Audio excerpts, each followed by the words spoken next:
Prime minister Modi जो हैं वो गए हुए थे सियाचिन, सॉरी कारगिल। और वो मैंने देखा है कि हर जो दिवाली होती है वो अपने सोल्जर्स के साथ मनाते हैं। और वहाँ पे उन्होंने बड़ी टफ स्टेटमेंट्स पाकिस्तान के हवाले से भी दी। उन्होंने कहा पाकिस्तान के खिलाफ जब भी जंग होती है तो हम जो है वो जो कारगिल में जो झंडा है वो हम जरूर लहराते हैं।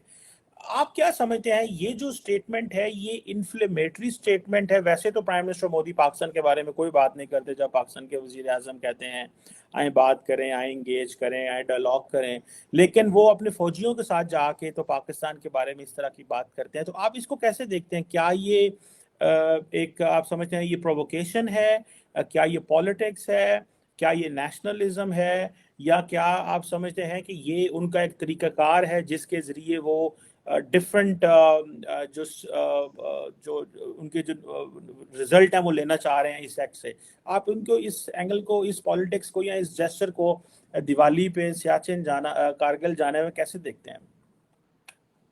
देखें जी, आप अगर जो है वो दिवाली पे सियाचिन या कारगिल जाते हैं तो डेफिनेटली आप जो है वो सिर्फ बॉलीवुड या इंडियन लिटरेचर या कदीम हिंदुस्तानी तहजीब पे ही बात तो नहीं कर सकते ना। ज़ाहिर है आप फौजियों से डिस्कस कर रहे हैं, पूरा एक मिलिटराइज्ड किस्म का माहौल है, तो उसमें पाकिस्तान का जिक्र ना हो तो ये भी आउट ऑफ प्लेस लगता है।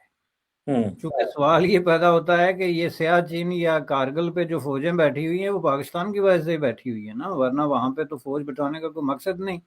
इसी तरह जो पाकिस्तान की फौज अगर वहां कहीं बैठी हुई है या बैठी हुई थी तो वो भी इंडिया की वजह से बैठी हुई थी ना। जो जनरल ज़िया ने कहा था कि वहां तो घास भी नहीं उगती तो हम क्यों वहां पे बैठे। हम्म। तो ये पूरा एक फौजी मामला है। जहां तक ये बात है कि वो जी देखें, ये पॉलिटिशियन के हर मूव जो होती है ना उसका ताल्लुक उनकी पॉपुलैरिटी और वोट से होता है। इसको उससे डिटैच करके देखा ही नहीं जा सकता। हम्म। और जाहिर है कि आप इस तरह के त्योहारों में, अब दिवाली या जो भी इस तरह के त्यौहार होते हैं उसमें ज़्यादातर अभी ये एक रिवाज निकल गया है कि हम जो सबसे ज़्यादा हमारे जो मुश्किल में खड़े लोग हैं या इस वतन की धरती के तहफ़्फ़ुज़ के लिए जो है वो उन्होंने सीने ताने हुए, हम भी उनके साथ जाके यकजहती करते हैं। तो ये एक मैसेज जाता है, डेफिनेटली एक तरह का जो आपकी पॉपुलैरिटी के ग्राफ में जो है इजाफा करता है। ये चूंकि उसके अलावा दिवाली आप तो या मंदिर में जाके बनाएं या फिर इसी जगह पे बनाएंगे तो उसका तो क्या इम्पैक्ट है कि जो आप एक बाकायदा एक फौजी पोस्ट पे जाके, तो मैसेज डेफिनेटली जाता है जी। और इस मैसेज के दोनों रास्ते हैं। मैं नहीं समझता कि जो है वो इस तरह के मैसेज को वारमोंगरिंग ही करार दी जा सकती है। इस तरह के मैसेज के दोनों पहलू भी होते हैं जो लोगों को सोचने पे मजबूर करता है कि भाई ये हम लोग किस चक्कर में फंसे हुए हैं। ये इन पहाड़ों पे जहाँ बाकोल आपके घास भी नहीं उगती, यहाँ पे हमने क्यों अपने लोगों को जो है वो सूली पे चढ़ाया हुआ है?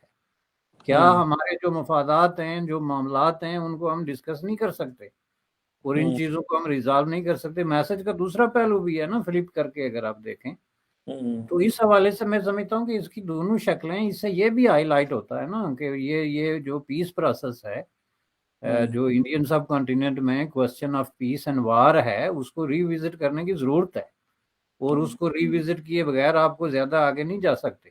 कि अक्सर जो प्राइम मिनिस्टर मोदी हैं वो भारत की जो फौज है उसका को पॉलिटिकल पर्पसेस के लिए भी इस्तेमाल करते हैं। पाकिस्तान में सर्जिकल स्ट्राइक कर देना, या दूसरा जो है इलेक्शन कैंपेन में फौजियों की तस्वीरें जो हैं वो लहराई जाती हैं बीजेपी के लोग।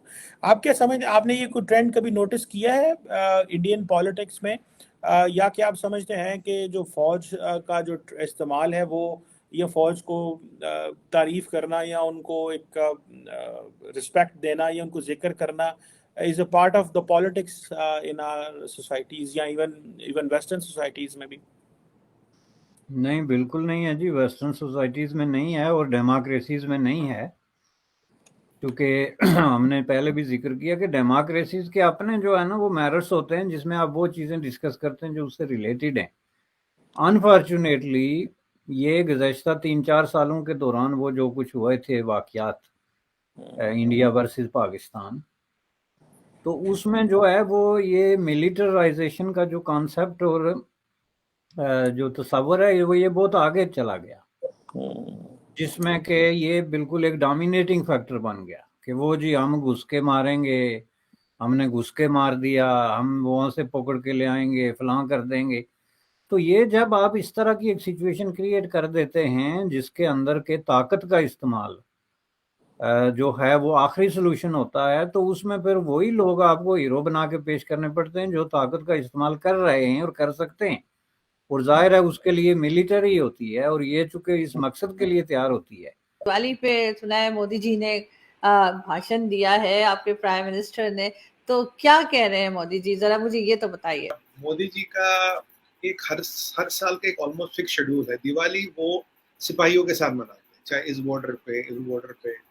आज वो ऊपर की साइड थे और उन्होंने जो दिवाली मनाई, और उनका जो हमेशा दिवाली में एक भाषण देते हैं, और भाषण में काफी कुछ मैसेजेस होती है जो जिसकी तरह मीडिया का भी नजर आती है, हम जैसे लोग भी देखते हैं, सब देखते हैं कि आज क्या बोला है। उन्होंने एक बड़ी 2-4-5 चीजें कही है आदू जी। सबसे पहले ये उनकी जो पॉलिसी में कंटिन्यूटी है, ये आपको मैं ले जाऊंगा गलवान का जब क्राइसिस था, तब उन्होंने बोला कि वो तब लद्दाख की जमीन पे गए और बोला देखो भैया, हम भगवान श्री कृष्ण के वंशज हैं, जिनके एक हाथ में बांसुरी होती है जो पीस और क्रॉस मतलब पीस गुडनेस का प्रतीक है, और दूसरे हाथ में सुदर्शन चक्र भी होता है।